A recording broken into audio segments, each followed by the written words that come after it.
13th will always live in infamy. 2 years ago, on March 13th, I walked out of my Period 8 class as my teachers reassured us that life would be back to normal soon. In the months surrounding that fateful day, the new normal became staying at home and staying out of contact with people, because March 13th marked the first day of lockdown.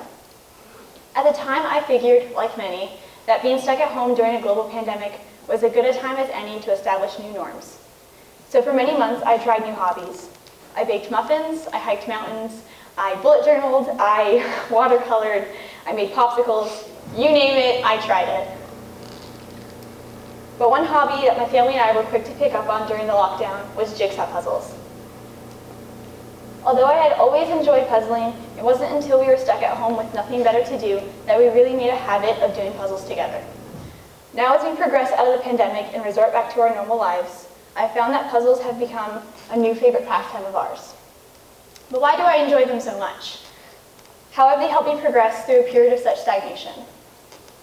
These questions all led me to the broader inquiry of what happens to our brains when we puzzle. Throughout the semester, I researched the neurological process involved in jigsaw puzzling, studied the psychological benefits of puzzling, and experienced the socio-emotional connection puzzles can foster, all allowing me to answer my essential question. The first step to my research was diving into the neurological process. What I found was quite complex, but I'll break it down for you. First off, puzzles set off a very unique chain of events in the brain. First, the eyes gather the information from the puzzle piece, including the shape of the piece, colors, and patterns within the piece, all of that good stuff. Next, the information travels from the eyes to the occipital lobe. And from the occipital lobe, information travels along the ventral pathway, which registers the image on the piece, and the dorsal pathway, which registers the relation to other pieces in the puzzle. Along these two pathways, there are 7 more cognitive functions which allow us to puzzle. The first function is visual perception, the recognition of objects, patterns, and the orientation of lines within puzzle pieces. The second function is constructional praxis, the integration of visual and motor information in order to assemble puzzle pieces. The third function is mental rotation, the rotation of a piece's orientation in the mind to theorize its relation to other pieces. The fourth function is cognitive speed and visual scanning, the sorting of pieces to locate the correct piece within a pile of many. The fifth function is cognitive flexibility, or the switching of attention between strategies, pieces, and the details within pieces. The sixth function is perceptual reasoning, or the integration of perceptual information to develop strategies. Lastly, the seventh function is working and episodic memory, the association of spatial location and visual patterns on puzzle pieces as one recalls them from their working and episodic memory.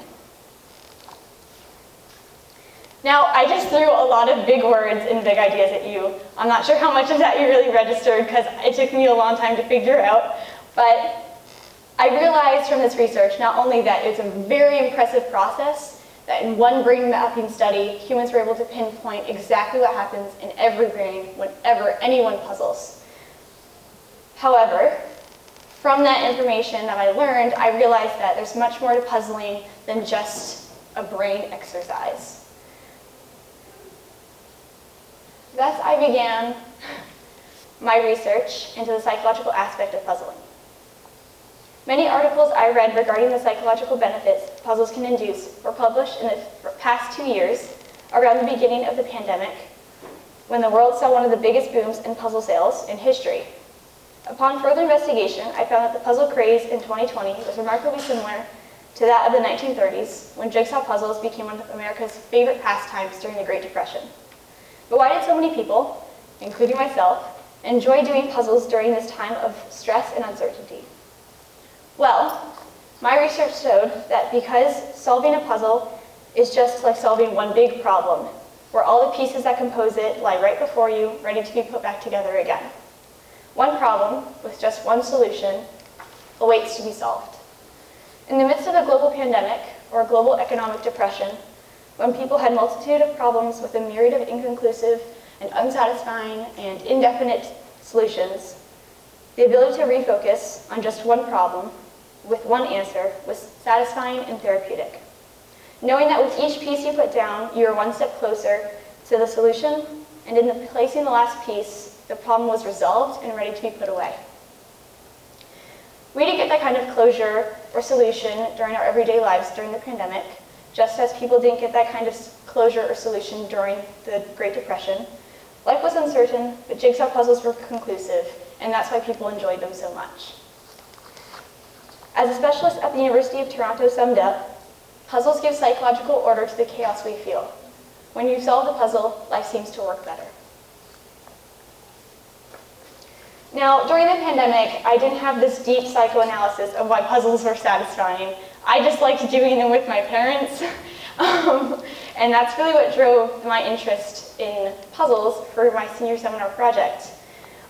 During the pandemic, I didn't use puzzles as a method for stress relief. I didn't puzzle in order to feel successful or less chaos. I just liked to do them with my parents. And so when it came time to putting my project together, I wanted to continue enjoying puzzles and extend the opportunity for others to enjoy puzzles as well. Over the course of the semester, I made a goal for myself to earn 20 hours of puzzling, both alone and with my friends and family.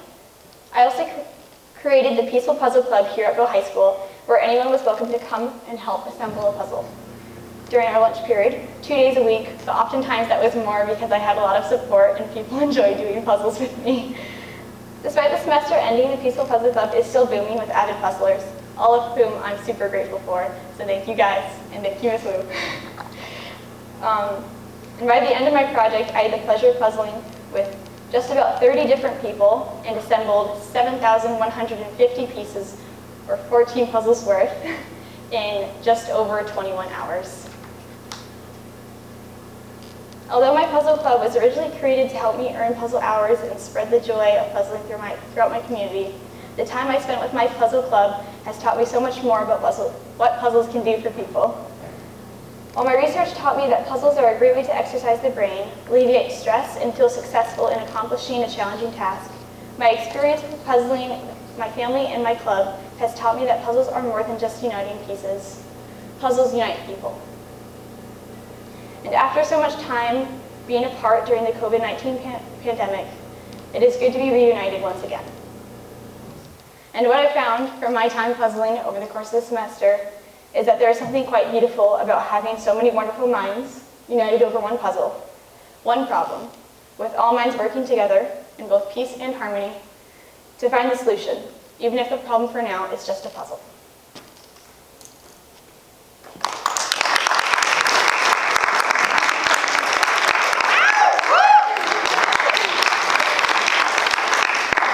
Are there any questions? Oh, Belle? What was your favorite puzzle? My favorite puzzle? Oh, hard to say. I guess one of my favorites is actually the Jane Austen puzzle, which is about in the middle of the screen. It has a lot of her famous works in it and the covers of her books. And the one below, which is famous women artists. I like that one a lot too. Yeah, Cassie? Were you able to see if people in your puzzle club experience positive effects? Absolutely. Actually, I released a Google form last week asking people to respond anonymously about their experience with my puzzle club and with puzzles in general, and I found that a lot of people had never really experienced stress relief with puzzles, or I never thought to turn to puzzles for stress relief, or even for enjoyment. But I found a lot of people responded positively to them in the Google form, that they enjoy doing them during school, and it's something that they would resort to more often now. Oh boy. Ethan? Yeah. Which puzzle took the longest? The puzzle that took the longest, I'm pretty sure is, well, with Puzzle Club, I think it took longer to do those because there's a lot of talking and eating during Puzzle Club. So I actually have a picture of that one further back. It's a panoramic puzzle of Times Square in New York City. I think that one took the longest, but it was arguably one of the most enjoyable. Yes, Ashley? Obviously, you're graduating in a few weeks. Do you have any plans for somebody to take over the puzzle club after you graduate? I do not have any plans. If you know anyone who's interested, let me know.